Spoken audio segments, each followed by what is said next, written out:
ನಿಮಗೆ ಗೊತ್ತಾ, ಒಬ್ಬ ವ್ಯಕ್ತಿ ಕಾರಿನ ಹಿಂಭಾಗದಲ್ಲಿ ಅಂದ್ರೆ ಪ್ಯಾಸೆಂಜರ್ ಸೀಟಲ್ಲಿ ಕೂತ್ಕೊಂಡಾಗ ಆರಾಮಾಗಿ ಹೊರಗಡೆ ನೋಡ್ಬೋದು, ಏನ್ ಬೇಕಾದ್ರೂ ತಿನ್ಬೋದು, ಫೋನಲ್ಲಿ ಮಾತಾಡ್ಬೋದು, ಮೆಸೇಜಸ್ ಕಳಿಸ್ಬೋದು, ಹೀಗೆ ಆರಾಮಾಗಿ ರಿಲ್ಯಾಕ್ಸ್ ಆಗಿರ್ಬೋದು. ಆದ್ರೆ ಮುಂದಗಡೆ ಡ್ರೈವಿಂಗ್ ಸೀಟಲ್ಲಿ ಕೂತಿರೋನು ಆ ಥರ ಮಾಡೋದಕ್ಕೆ ಆಗೋದಿಲ್ಲ. ಯಾಕೆಂದ್ರೆ ಅವ್ನು ಮೊಬೈಲ್ ನೋಡೋದಾಗ್ಲಿ, ಆಚೆ ಈಚೆ ನೋಡೋದಾಗ್ಲಿ, ಅಥವಾ ಫೋನಲ್ಲಿ ಮಾತಾಡೋದಾಗ್ಲಿ, ಮೆಸೇಜ್ ಮಾಡೋದಾಗ್ಲಿ ಮಾಡಿದ್ರೆ ಆಕ್ಸಿಡೆಂಟ್ ಆಗೋದು ಖಂಡಿತ.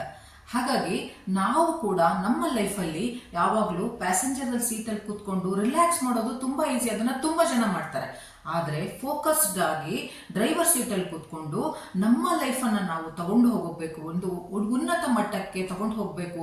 ನಾವು ಅನ್ಕೊಂಡಿದ್ದನ್ನು, ನಾವು ಕನಸು ಕಂಡಿದ್ದನ್ನ, ಆ ಒಂದು ಡ್ರೀಮ್ ಲೈಫನ್ನು ನಾವು ನೋಡಬೇಕು ಅಂದರೆ ನಾವು ಯಾವಾಗಲೂ ಡ್ರೈವರ್ ಸೀಟಲ್ಲೇ ಕೂತ್ಕೋಬೇಕು. ಯಾಕೆಂದರೆ ಪ್ಯಾಸೆಂಜರಲ್ಲಿ ಸೀಟಲ್ಲಿ ಕೂತ್ಕೊಂಡು ಜೀವನ ಮಾಡೋದು ತುಂಬ ಈಸಿ, ಅದು ತುಂಬ ರಿಲ್ಯಾಕ್ಸ್ ಕೊಡೋ ಅಂಥ ಜಾಗ ಅದು.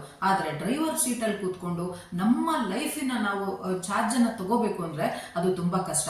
ಹಾಗಾಗಿ ನೀವು ಓದುತ್ತಾ ಇದ್ರೆ, ಕೆಲಸ ಮಾಡ್ತಾ ಇದ್ರೆ, ಅಥವಾ ಇನ್ನೇನು ಬಿಸ್ನೆಸ್ ಮಾಡ್ತಾ ಇದ್ರೆ, ನಿಮ್ಮ ಸ್ಪಿರಿಚುವಲ್ ಲೈಫಲ್ಲಿ, ನಿಮ್ಮ ಪರ್ಸನಲ್ ಲೈಫಲ್ಲಿ, ನಿಮ್ಮ ಬಿಸ್ನೆಸ್ ಲೈಫಲ್ಲಿ, ನಿಮ್ಮ ಸ್ಟಡಿ ಲೈಫಲ್ಲಿ, ಸ್ಟೂಡೆಂಟ್ ಲೈಫಲ್ಲಿ ನೀವೇನಾದರೂ ಇದ್ರೆ ದಯಮಾಡಿ ನೀವು ಯಾವತ್ತು ಡ್ರೈವರ್ ಸೀಟಲ್ಲಿ ಕೂತ್ಕೊಳ್ಳೋದನ್ನ ಕಲೀರಿ. ಯಾಕೆಂದ್ರೆ ಅಲ್ಲಿ ಕೂತ್ಕೊಂಡ್ರೆ ನಿಮಗೆ ಫೋಕಸ್ ಅದೇ ಬರುತ್ತೆ. ನಾವು ಮೊಬೈಲ್ ಚಾರ್ಜ್ ಮಾಡ್ತೀವಿ, ನಮ್ಮ ಲ್ಯಾಪ್ಟಾಪ್ ಅನ್ನ ಚಾರ್ಜ್ ಮಾಡ್ತೀವಿ, ಆದ್ರೆ ನಮ್ಮ ಲೈಫಿನ ಇನ್ಚಾರ್ಜ್ ತಗೊಳ್ಳೋದನ್ನ ನಾವು ಮರ್ತು ಬಿಡ್ತೀವಿ. ಹಾಗಾಗಿ ನಾವೇನ್ ಮಾಡ್ತೀವಿ, ಲೈಫಲ್ಲಿ ಎಷ್ಟೋ ಸರಿ ಡಿಸ್ಟ್ರಾಕ್ಟ್ ಆಗ್ಬಿಡ್ತೀವಿ. ಆ ತರ ಡಿಸ್ಟ್ರಾಕ್ಷನ್ ಆಗಬಾರ್ದು ಅಂತಂದ್ರೆ ನಾವು ನಮ್ಮ ಲೈಫ್ ಅನ್ನ ಡ್ರೈವರ್ ಸೀಟಲ್ಲಿ ಕೂತ್ಕೊಂಡು ನಡೆಸಬೇಕು.